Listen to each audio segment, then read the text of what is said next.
The government has once again been complacent, once again failed to act, and once again has shown its incompetence with real consequences for real people right now around the country.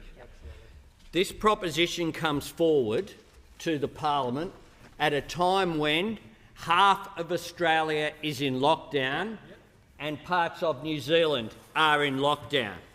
This government consistently said that purpose-built quarantine facilities weren't required.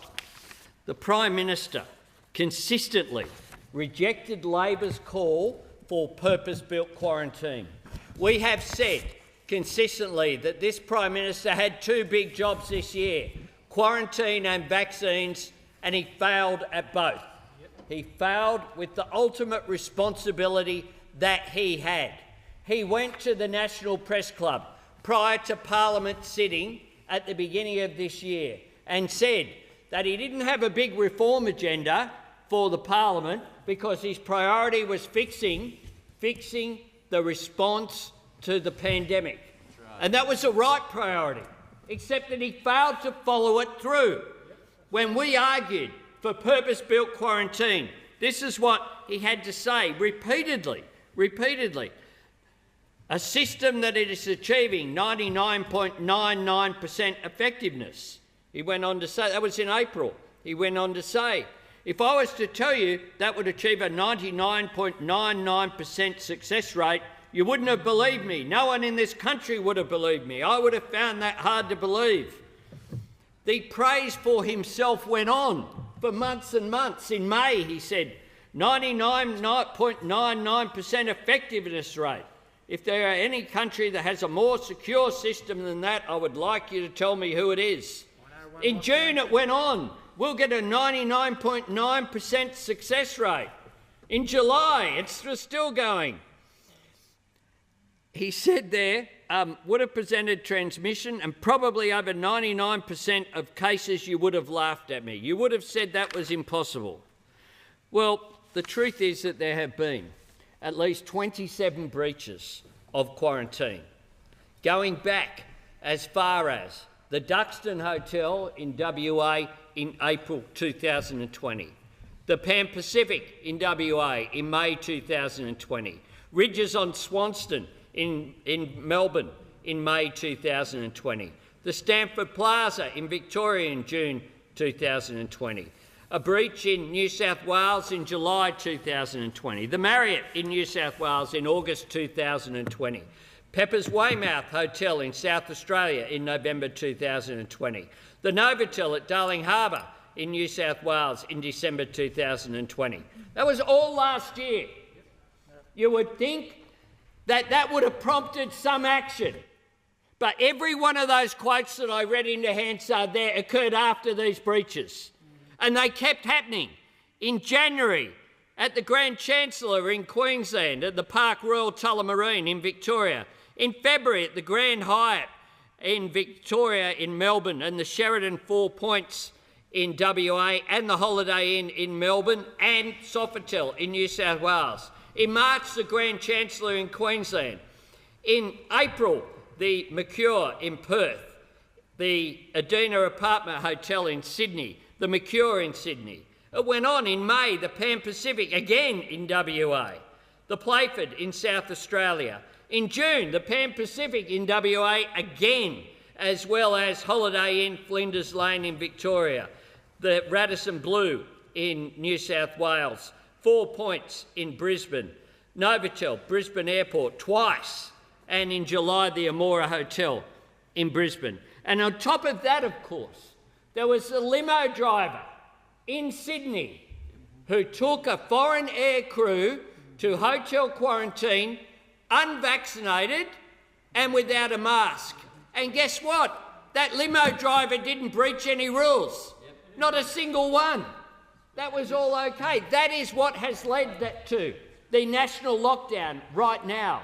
The previous lockdowns in Victoria arose because someone came back from India, hotel quarantine in Adelaide, survived India without catching COVID, but they got it in a hotel in Adelaide. And what we have before you is a resolution on the 25th of August 2021 to say that in accordance with the provisions of the Public Works Committee Act and by reason of the urgent nature of the works, it'll go forward without being referred to the Parliamentary Standing Committee on Public Works.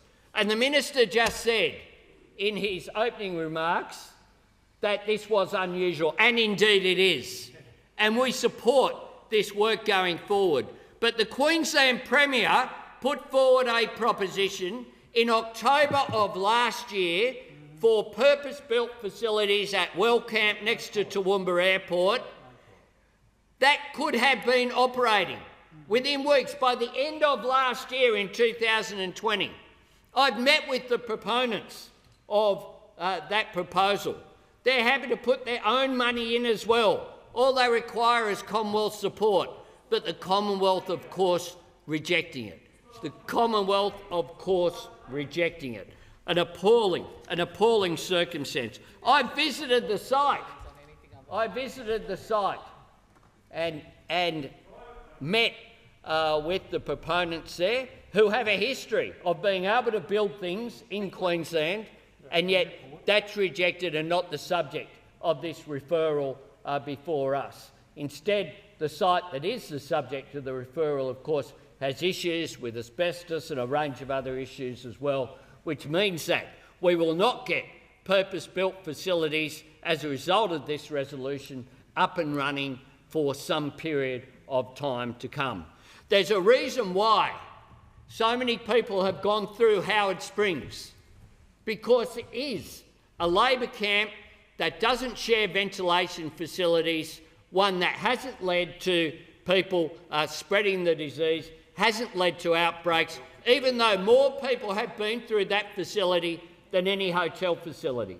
Hotels were built for tourists. They weren't built as quasi-medical facilities. They share ventilation. And Jane Hulton, in her report to the government last year, put forward propositions about the need to deal with the issue of ventilation spreading this disease from overseas experience as well as here. And the government still doesn't have in place an overall mechanism to keep people safe. They have not responded to Jane Hulton's report. If there is anything that defines this Prime Minister, it is two phrases. One, I don't hold a hose, mate. You know, it's not my responsibility. Even though quarantine is the responsibility of the Commonwealth in that little document called the Constitution. Even though he has rejected his responsibility. And the second phrase that will stick with this Prime Minister is, it's not a race. Well, doesn't this define it? Here we are, 20 months into a pandemic, and we have before this Parliament an urgent motion to circumvent proper processes because they've sat on their hands for so long that they can't even have a proper examination of the proposals. Well, it was a race. It was always a race to fix purpose-built quarantine, and it was always a race to get enough supply of vaccines. It is a failure on them is the reason why half of Australia is locked down, and this resolution exemplifies the failure of this government to put in place the right mechanisms at the right time to keep Australians safe. Yeah. I thank the Leader of the Opposition. The question is that the motion be agreed to.